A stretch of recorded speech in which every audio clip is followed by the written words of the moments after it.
Good evening, everyone. Welcome to the February Learning Community event. My name is Liz Hannon, and I'm a member of the MyHack work group.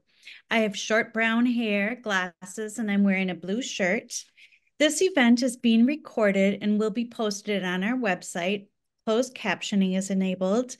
And please share your questions in the chat, and we'll get to them during the Q&A at the end. And we would like to begin with a land acknowledgement that Minnesota is on the rightful homelands of the Dakota and other indigenous peoples, and we recognize that the U.S. did not uphold its end of the land treaties, and it is the continued displacement of indigenous peoples that allows the state of Minnesota to exist today. We also want to affirm the commitment of ICI to address systemic racism, ableism, and all other inequalities and forms of oppression to ensure inclusive communities. And now it's my pleasure to introduce Beth Myers and Michael Gill, co-editors of the book, Changing Our Own Lives.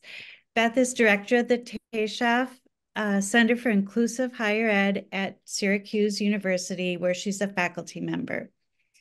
And Mike is an associate professor of disability studies at Syracuse University. And now I will turn it over to Beth and Mike, and they will introduce the authors that are joining us tonight. Thank you. Hi, everyone. Thanks so much for joining us. It's really a pleasure to be here. I'm Beth Myers. I'm a white woman with longish brown hair and brown eyes, and I'm wearing a black sweater. We have four authors, student authors with us tonight. Our first is Antonio Contreras. Antonio is a graduate of Georgia Tech Excel. He currently lives in Atlanta, Georgia, and works at JLL and Ansley Golf Club. Antonio is having a little bit of tech difficulty, so he's here but isn't currently on the screen, but will be with us soon. I'm using my phone. Oh, you're here, Antonio. Thank you. Okay, our second author is Taylor Cathy. Taylor is a two-time graduate from the Roberts Wesleyan Bell program and the SUNY Geneseo Lives program. Taylor has autism. She is a freelance writer and enjoys all things involving creativity, feminism, and self-expression.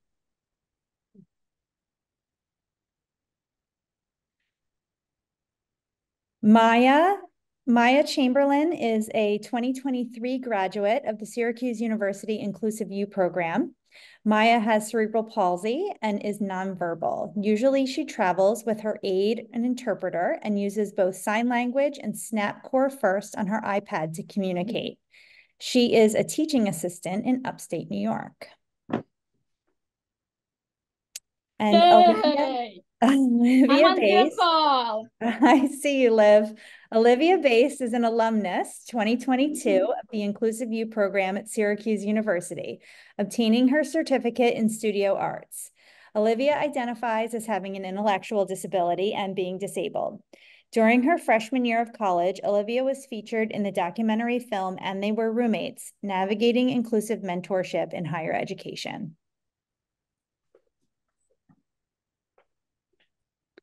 So I'm just going to give a little introduction to the book and talk about why we created it. This book is called Creating Our Own Lives, College Students with Intellectual Disability. And Mike's going to talk next about the process. So it's actually a little hard to talk about why we created the book without sort of talking about the process, but I'll try not to talk about all the pieces that Mike's going to talk about next. But one of the things that we really wanted to make space for is the voices and the stories of students who are having the college experience. This is really the first generation of college students with intellectual disability. And a lot of the research that's out there, which frankly is not actually very much, a lot of the research that's out there doesn't center the voices of those in the experience themselves, the college students. Some of the research talks about access to inclusive higher ed, or the perspectives of peers, or the perspectives of faculty, or the perspectives of administrators, but there's not a whole lot about the perspectives of students with intellectual disability. And in addition to that, there's not really a lot of room in academic publishing for voices that have not traditionally been honored in academia. And so really thinking about how do we make space for students with intellectual disability, not only in higher education, but in academic publishing itself, which is sort of like the epitome of higher education when we think about that. So, we've seen a lot of growth in inclusive higher ed. When we first really started our program at Syracuse, which is now in its 10th year, there were really only about 25 other programs in the United States. And now we have 100 students, and there are over 300 programs in the US. But that's still that's still only 6% of colleges in the United States. We still have some states in the US that only have one program.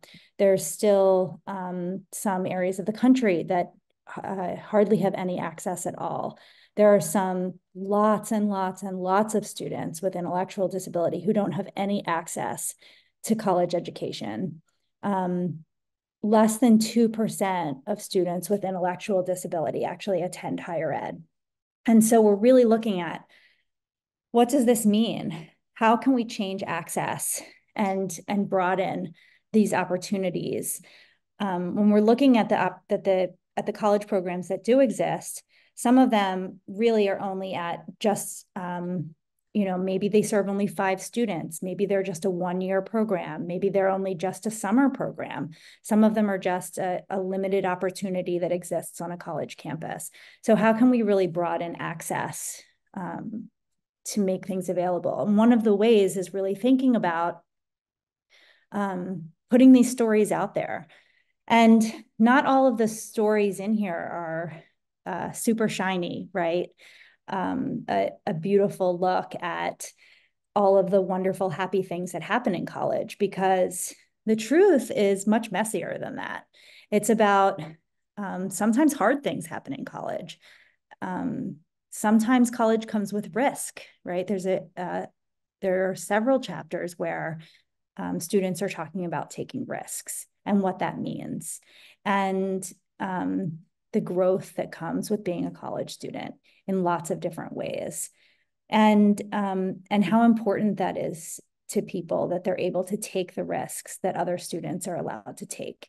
And so we really look at honoring the student voices in this book. We really look at the stories that these students can tell, the opportunities that they share, and really what that means, like being kind of on the front line of inclusive post-secondary ed, and what these students do as advocates for others, not just for themselves, but for the movement, because this is not a space that has always made room for those that were not traditionally considered.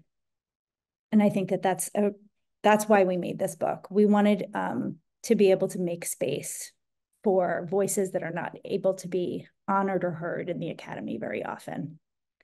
Okay, now Mike's going to talk about the process, and then we're going to save room for the student stories, which are the most important. Hi, all. Thanks for coming. My name's Mike Gill. I'm a white man with black glasses, a pink shirt, and a beard, and a baldish head. Talk a little bit about our process. So Beth and I started this project back before both of us were tenured, and it was a long time ago. But we knew that we were committed to the process, and we luckily found some folks at the University of Minnesota Press who were interested in this, but were still not quite sure about where we were going. And one of the things that we kept on challenging them with was that this book is a book that will feature the student voices and doesn't have to do some of the work that they thought it needed to do around citations and deep theory. We really wanted to focus on the student voices, like Beth was saying. And in doing so, we had to really just try to reach as many students as possible. Part of the work that we wanted to in this book was challenge this assumption that those from only certain kinds of backgrounds are in higher educational spaces, that students from all different social locations and economic backgrounds are doing this work to try to get into college. And so we contacted our colleagues at inclusive higher education programs throughout the country. We were at student leadership conferences. We did Zoom calls. I was sending messages on Facebook. We did all the things that we could try to do to reach out to students because we knew that it was important for their voices to be centered. And so our process was messy and complicated, which reflects a little bit like how college can be.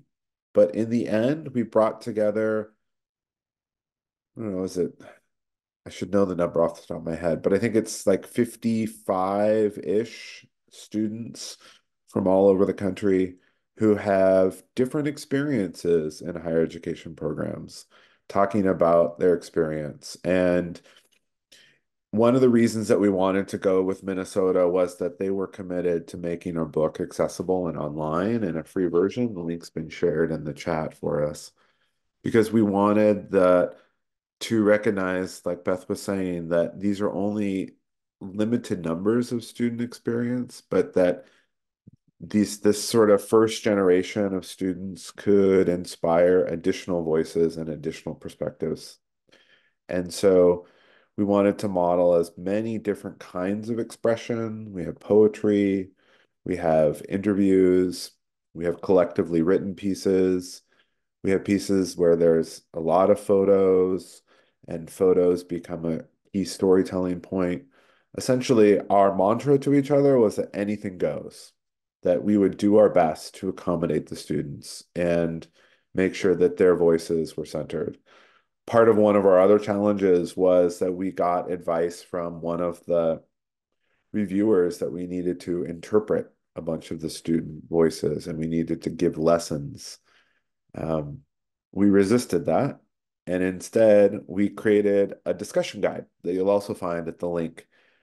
Tukey Martin, one of our doc students at Syracuse, worked really hard on creating a discussion guide that could be utilized in order to generate additional narratives and additional perspectives from students and educators and parents so that they could look at this book and think that perhaps college can be an opportunity for me too. That's exactly what we wanted, for students to look at this book and to think to themselves that college could be a space for me. But both Beth and I agree that college should be open to all, that we need to create additional spaces for students in higher education.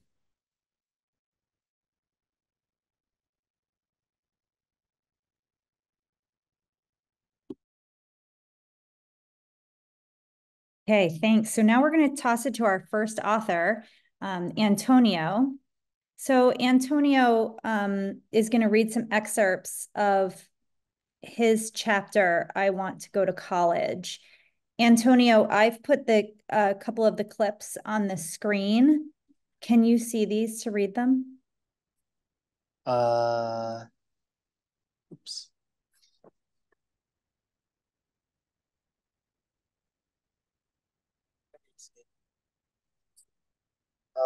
Okay, it says,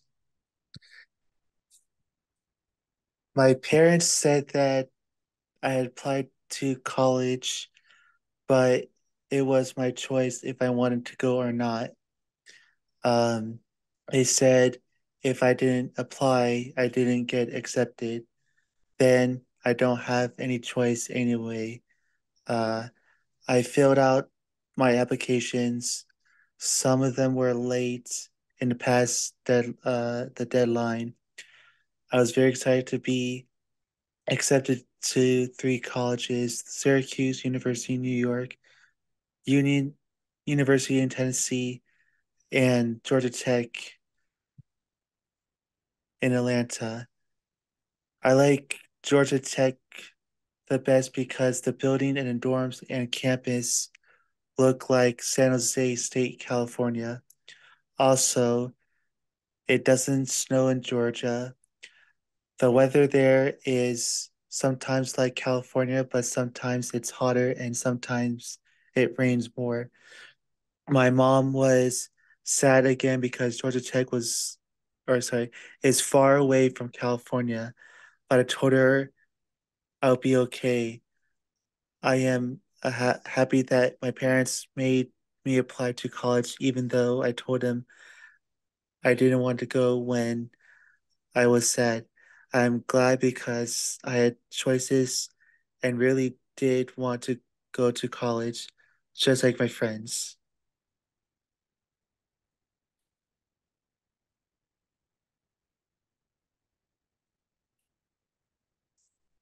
Okay, you can keep going, Antonio. We have two more, this one and one more page for you. Oh, uh,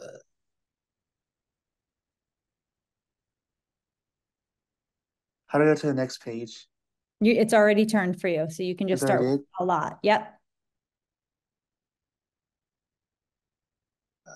Crap, how do I? Can you see where it says a lot of people? Oh, right. Oh, duh. You got it. Um, a lot of people ask me if I miss my mom and my dad if I get homesick. Um, I don't miss my parents that much. They visit me a lot and they texted me when they talk by video on Facebook portal. I told my mom that she had to stop texting me all the time. I told her she can only text me once a week, or sorry, once a day. She looked sad when I told her that, but she understands that I needed my space when I tell her how I feel and when she changed even if she makes her sad. My mom misses me a lot, but she also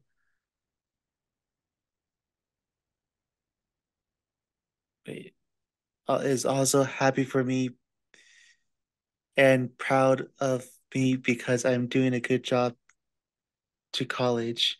My mom is always worried that worried and is annoying, but she is also awesome. I asked my dad to teach me how to drive when I get home during Thanksgiving and Christmas break because I want to get my driver license someday. My dad is awesome. Nice work. One more page, and it's already turned for you. Oh, um, a lot of people asked me what I think a good college program. I think you have, sorry, I think you need to have inclusive classes, not just classes only with students with intellectual disabilities.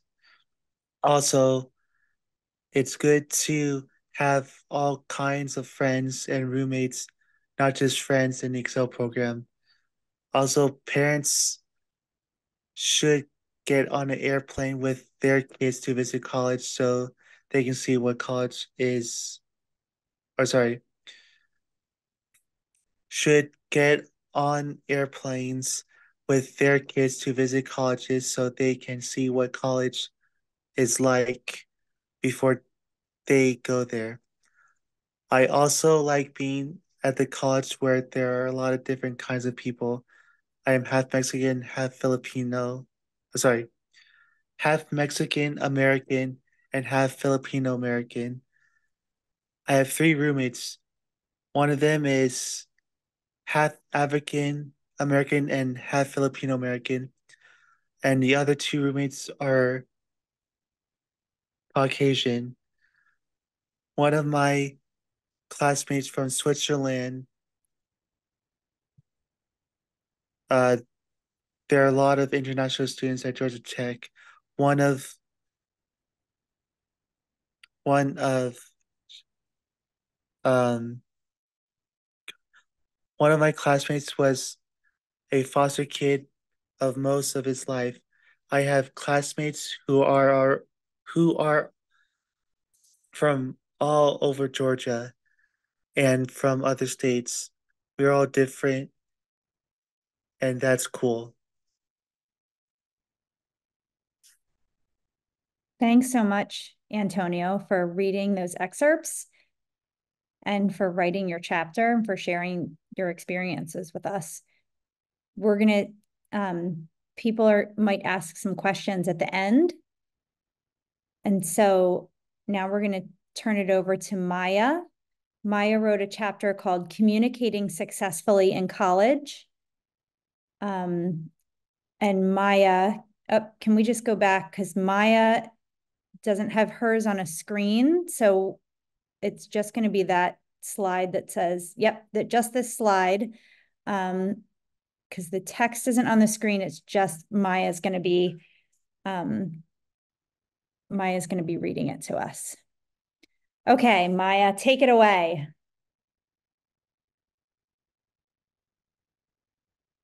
Hello, my name is Maya Chamberlain. My pronouns are she/her. I am a white woman with brown shoulder-length hair wearing a lavender floral shirt.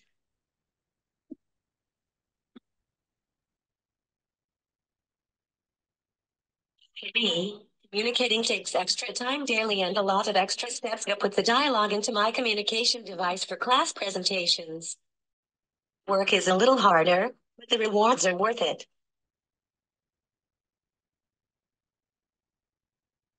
Communicate using sign language and an app on my iPad that speaks for me.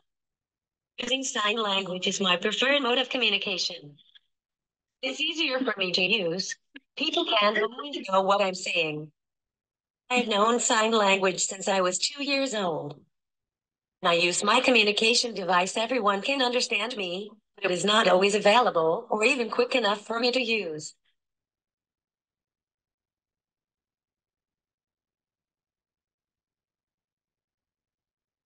I think using my device to communicate makes people feel more comfortable because they know what I am saying. They don't have to wonder how to talk with me.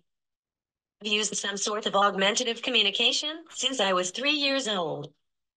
Either way, it is not always easy and it takes a lot of time and hard work to have basic communication. It is important for me to always have more than one way to communicate, more partners to communicate with, communication strategies, and to know my communication environment. That helps me to know when to use which form of communication.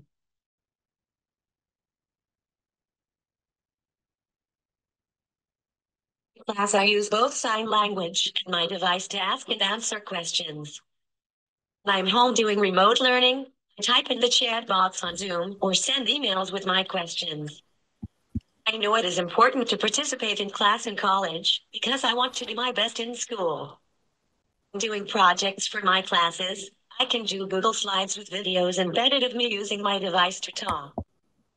Videos make it almost like I'm standing in front of class presenting. Other projects were shared by me completing them ahead of time and then sending them to my professor to help facilitate the sharing on Zoom.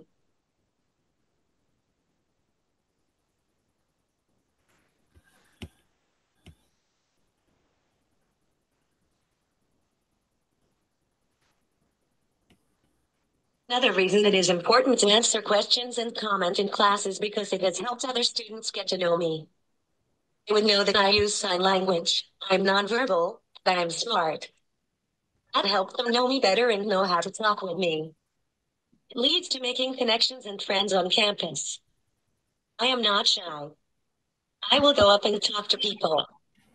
One day on campus, I noticed two classmates I had seen walking up ahead on their way to class. I ran up to say hi so we could walk together to class. Even though we had never talked before, they knew my name and how to communicate with me by asking yes/no questions until my aide could catch up to help interpret for me.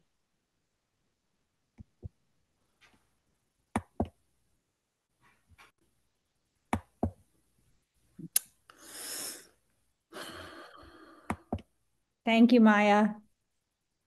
Excellent work. Thanks for sharing your experience with us. I especially like the part where you say you're not shy. I think anyone who knows you knows that to be true. All right, our next author, Taylor. Taylor is going to read from her excerpt, Confidence with Curves. Taylor's chapter, Taylor wrote 2 pieces, but she's going to read one of those pieces, Confidence with Curves, in its entirety. So there's, I think 3 slides, Taylor. So we'll start with this one, okay?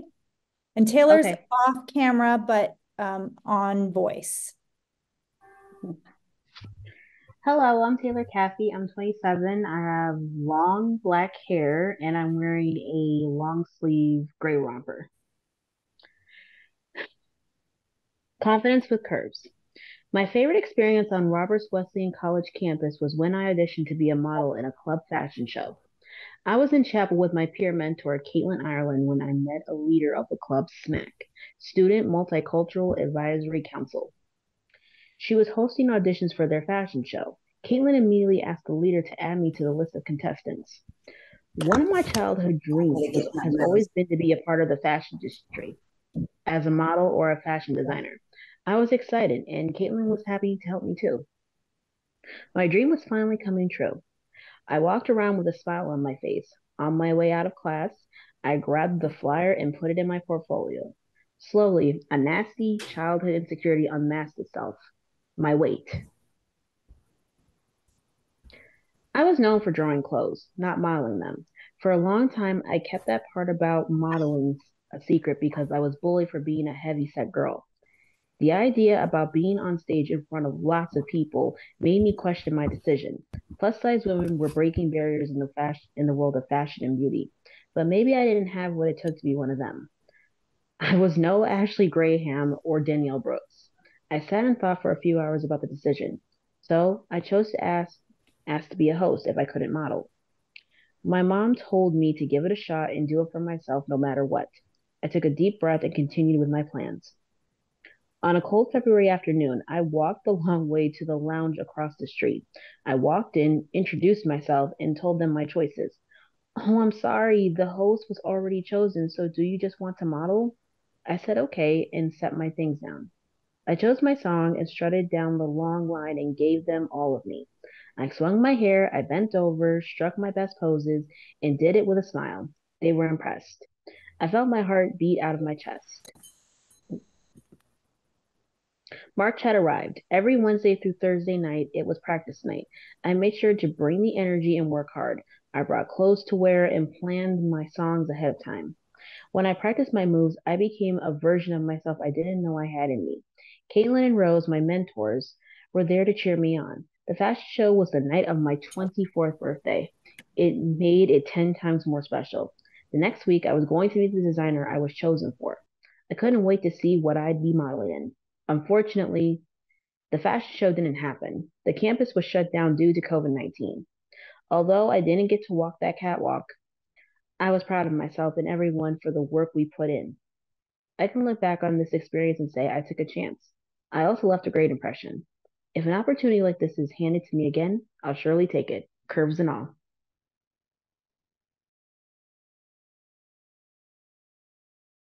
Excellent work, Taylor. Thank you so much for sharing that with us. All right. And now on to our last author, Olivia. That's me. That's you, taking the llama for a walk and other things that helped us. So, Liv, you have your book in front of you? Yes. Okay, because I don't have your words on the screen. I have your pictures instead, okay? Okay. Okay. So, Olivia, do you want to do a visual description of yourself first? On page 32. Well, do you remember how to do a visual description, or do you want me to do it for you? Can you do it for me, please? Sure. Olivia is a young white woman with short, light brown hair and glasses. How was that? Okay. Yes. All right. Thank you. That was good. Okay. Thanks. All right. So, Olivia, I'm gonna do a description of your picture because I just realized I've forgotten to do that on the other pages. Oops. Okay, you can do that. Okay, thanks. That is an oops. All right. So on this page, is a photo that is in the book and also on our Manifold site. And it's labeled as figure 7.4. 12 different charts and visuals are posted on Olivia and Kylie's dorm room door. One chart is titled When Kylie is Not Here or is Doing Homework, and 18 options are written on colored paper squares, including text a friend, take a nap, go for a walk, and listen to music. 2 smaller sticky notes indicate selected choices. Above the door handle is a reminder with a pink heart drawn next to it. Remember, key, phone, ID. Another chart lists dates Kylie will be teaching, on campus, home, or on spring break. All right, Liv. So the part that you were going to read on page 32. 32. Yes, got it. Okay, start with, it's the piece that you wrote and it starts with meeting each other. Like starts, okay, meet each other, that one? Yeah, that one. I can read it. Okay. Here I go, everyone. And I was excited to meet everybody. My mom and I were driving to Syracuse University. That's when I get accepted. We drove to Flint parking lot, sometimes getting lost in circles. Yes, we do. That was really funny. Okay, keep going to the next page where it says ID. 33. ID. Mm-hmm. ID, key, new water bottles in the lobby. Up, this is really funny. Up the elevator. 1, 2, 3, 4. Knock, knock. That's like this. Okay. On the door, it is me, your college roommate. And wait, my mom and the new team moved my things. We took the big van back up the elevator and all needed lots of water. Yes, we do. Stay hydration is the best. That's not what I said. Okay. A little nervous, but really happy. I was so excited to be a college student at Syracuse University and an inclusive you. I said this will be so much fun. Excellent work, Liv. Okay, you have one more excerpt. So if we can go to the next slide. All right, and this also is in there, and it's a figure 7.3. Olivia, and it's a drawing. Olivia and Kylie's dorm room calm space. This is a drawing that Olivia did. Olivia and Kylie are sketched at the bottom of the page. A rectangle in the middle shows the calm space under Olivia's bed. The bed is raised a few feet so that both Olivia and Kylie can sit under it comfortably without their heads touching the bed frame. Under the bed is a rug, a pillow, a set of drawers, and a small dresser. Not pictured in the drawing are fidgets, coloring books, and puzzle books. All right, so Olivia, will you read on page 44, please? 44, sure. Yeah. Do you see where it says after 120 stairs, and then it says Olivia? Yes, found it. Okay, can you read that part? Like my name and Kylie's name? Yeah, we're stairs. Yep. Okay, me, Kylie, and I went, okay, thank you, on the 120 stairs to get to Flint Hall. Let me keep on going. Yep. Okay. And we went down a lot of stairs. The stairs were covered with stairs. Made me happy because oh my goodness, there was a lot of walking outside in the woods next to the 120 stairs.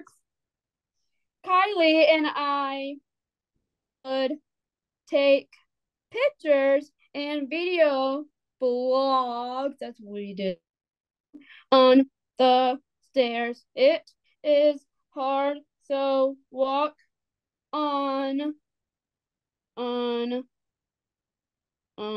okay, on the 120 stairs. There we go.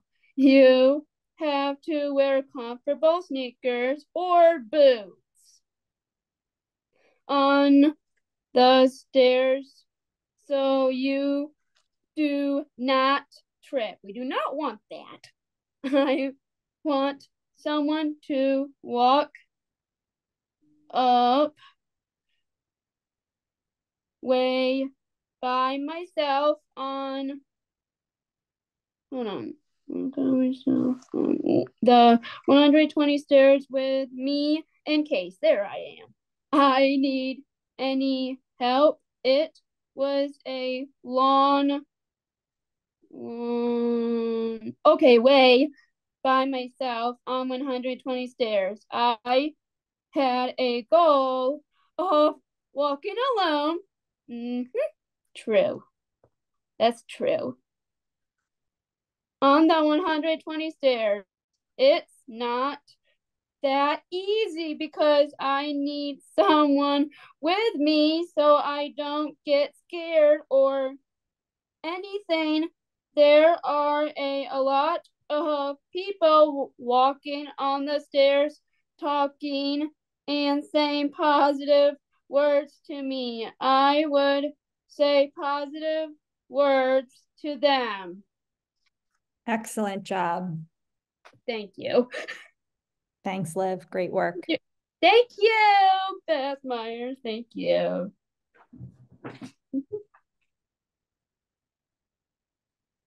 Okay. So, thanks so much to our authors. As you can see, everyone has it's a really wide range of chapters that are in the book. Everyone sort of wrote different aspects of the college experience. Everyone really highlighted different parts and different thoughts about what college was about for them. But some themes were really common. I would say that a lot of students talked about their goals. A lot of students talked about what it was like to be away from home. A lot of students talked about opportunities to be brave. And a lot of students talked about personal growth. And I think one of the things that really struck me is that that's often sort of the same experience for any college student. And that was one of the things that I thought was really important about this, is that for so many of our students, it's about having the same opportunity as others, and really making that available to our students. It feels like it's something that often is remarkable, but shouldn't be.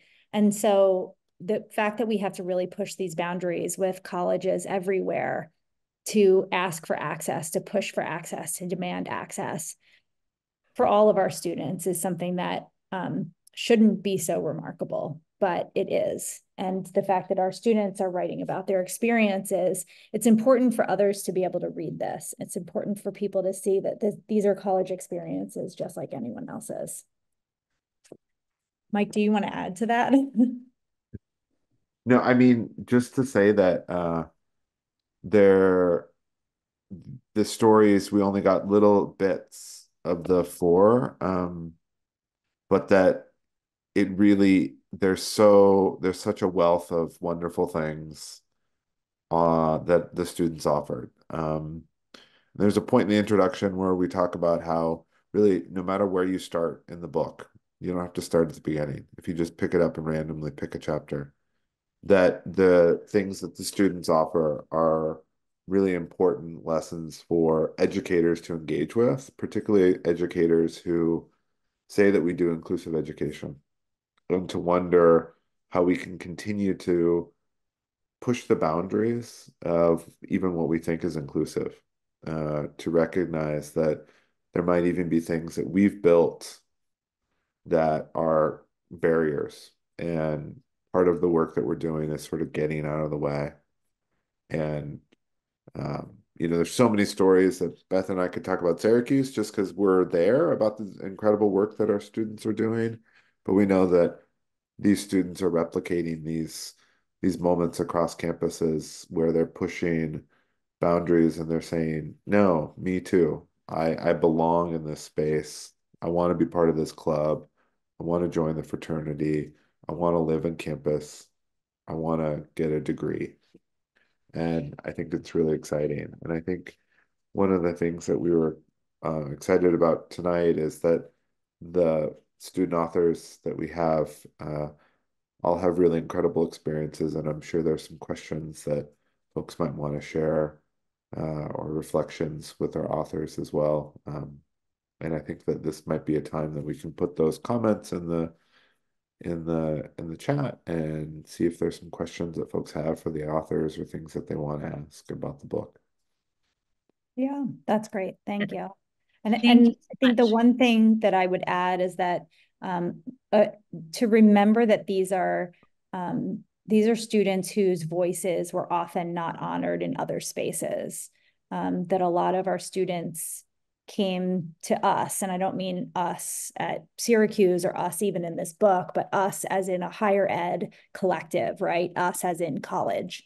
That often these students came to us having had not good experiences in college or elementary school or work or somewhere else, because their voices were not honored somewhere else. And they weren't given opportunities in lots of other spaces. And so honoring their voices. And lots of times I will say that people often look to the program or as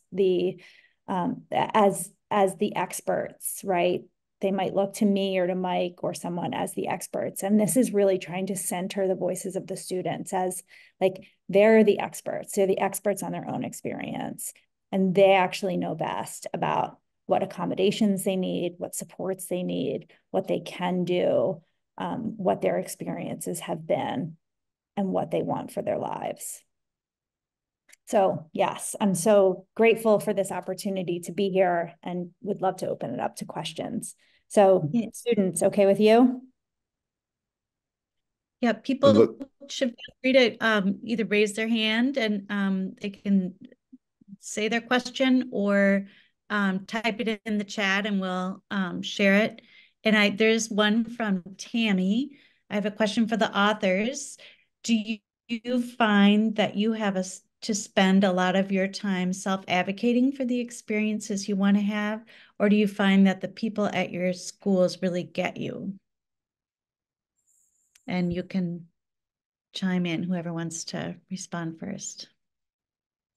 Well, during my experience on both of my college programs, I feel like that they did get me, and they also allowed me to push boundaries where I couldn't when I was in regular school. Thank you for that, Taylor.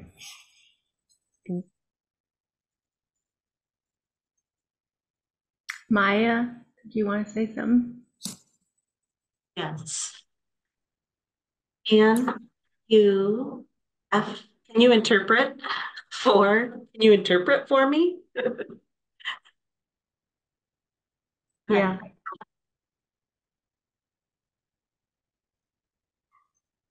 Do you want to say? I want my I did not have good experience in high school. I did not have a Or really good experience. did not have a good experience in high school or middle school.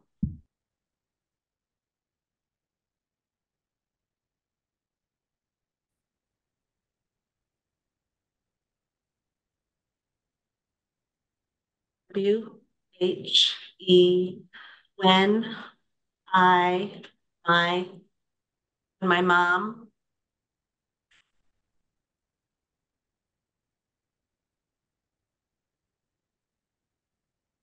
E-O-L, and my mom told the my mom told the guidance counselor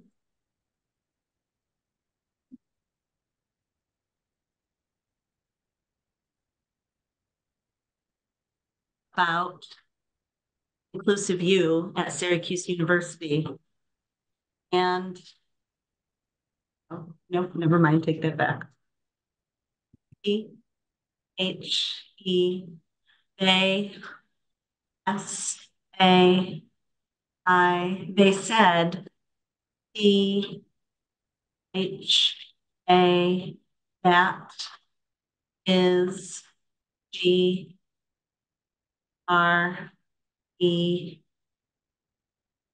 that is great. L, on, S-H, she will not do. Come on, she will not do that. I didn't believe her.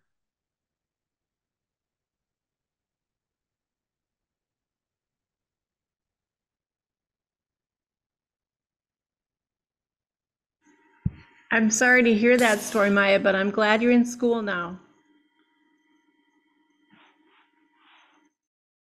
Is college going better than middle school and high school for you? Can I answer that, Maya? Maya's a graduate now. Congratulations. That's great. Maya graduated and now she's a teaching assistant at a school. Wow, congratulations.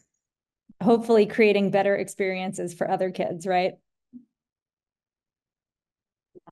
And I'm going to just break in here for a second. We have a poll where we want to be sure before people leave or anything that they can share feedback about tonight's session. We still have plenty more time for questions and answers. But Singhi is going to launch a poll, and so when you see it, if you can fill it out and provide feedback, but otherwise we can return back to the Q&A. And there are some other questions in the chat. One from Angela.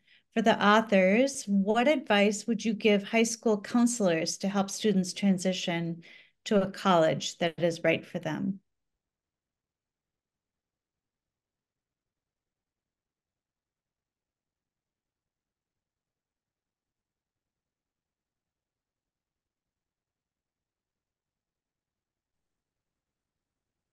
Antonio, do you have any thoughts about that?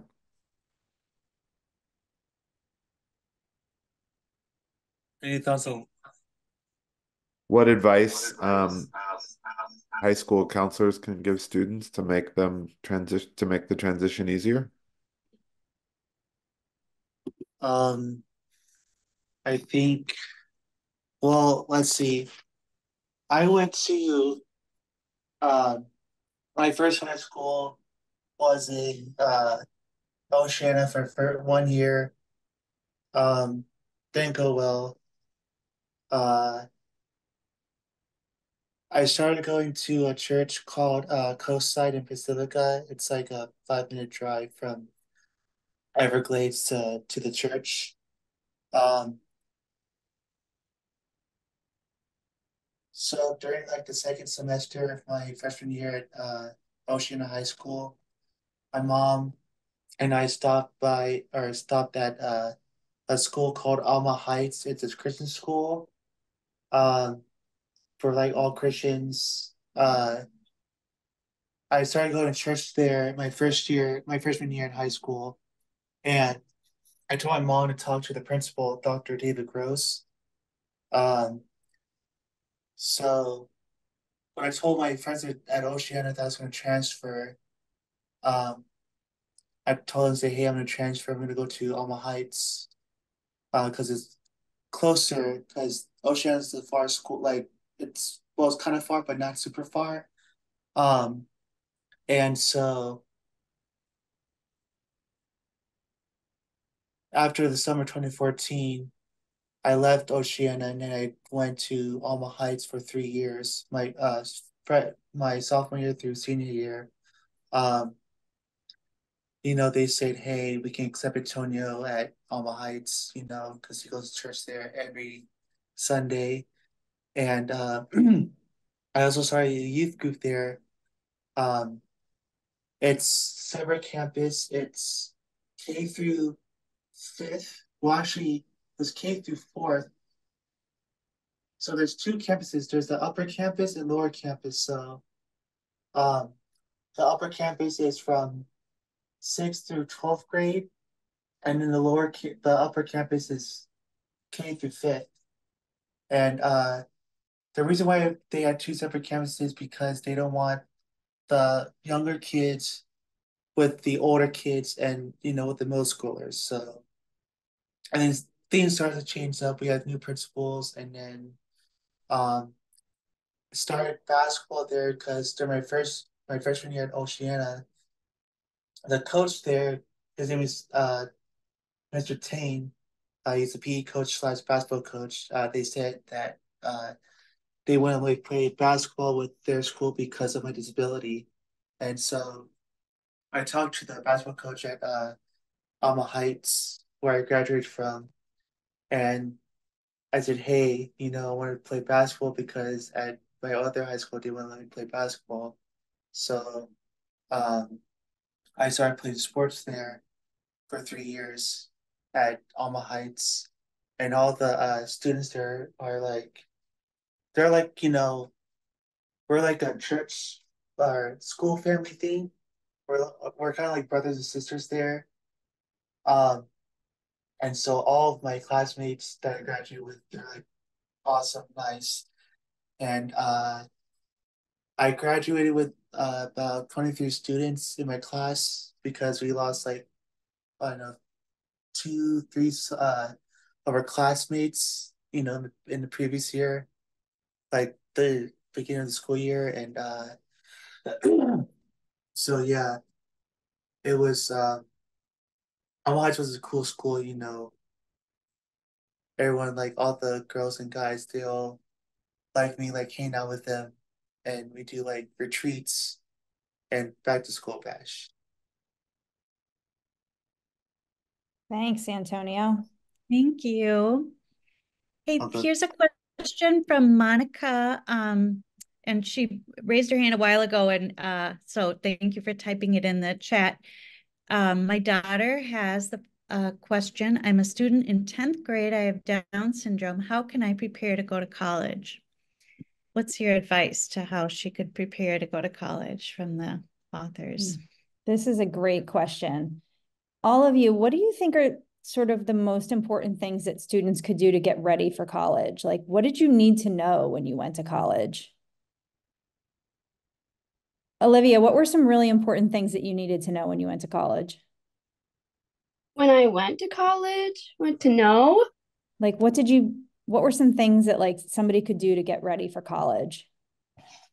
Like get ready. Like where they want to live. What could they practice ahead of time? Okay. Like where do they live or where do they went? Yeah, but what did you have to do like your freshman year that was hard? Like for me, because living on my own was hard. But now I got some helpers like mentors, any ones like those. Okay, so living on your own was hard. What was hard about living on your own? like without mom or without anyone. So I have like helpers, like mentors or anything like that. So what did you have to learn how to do? Learn how to do, learn like everything. Yeah. So what are some things people could practice? I don't know. Like all kinds of stuff, like about living on your own, right? Yes. Mhm. And like what transportation is too, like a bus or Really like a good idea. car and somewhere, I don't know, like a bus or That's a great idea. How to take transportation on your own. Yeah, like buses. Ubers. I'm learning for that. How to take Ubers. Yeah, that's a really good one. I don't know anything else. Yeah, really great ideas. Maya, do you have any advice? What are some things that students could do to prepare for college?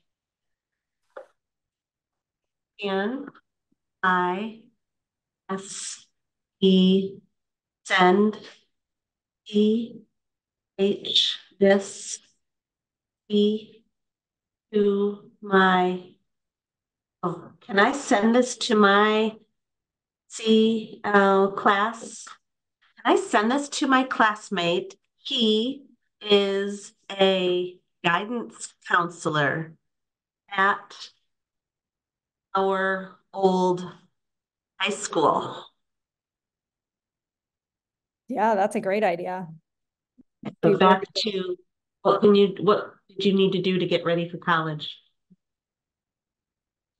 We went to we went to a conference at school to learn about transitioning to college. Yeah, was that helpful for you? Yes. And until I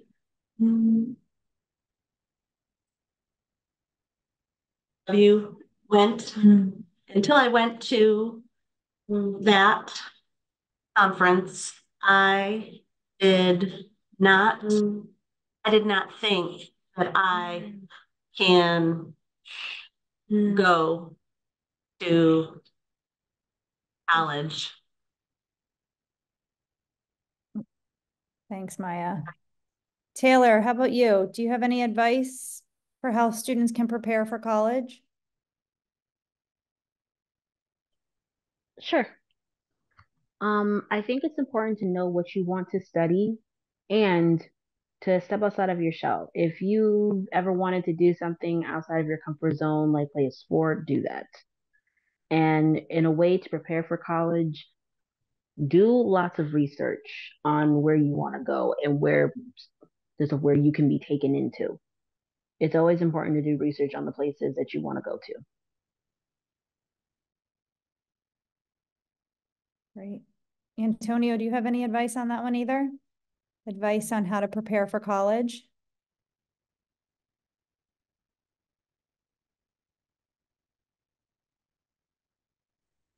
God. Don't be late to your classes. And also be on time. And set your alarm to like whatever time your class starts. That's good advice. I'm going to interrupt just now just to say we'll end the official part of the event, and then we'll continue to be here for another 15 minutes to have more questions and answers. Thank you all for joining us tonight. And I know some people will have to leave, and that's okay. We'll be sending out follow-up information with the links to everything. And we just want to say officially, thank you so much for doing this project and for joining us tonight. It's just been wonderful, and we really appreciate it and love the work.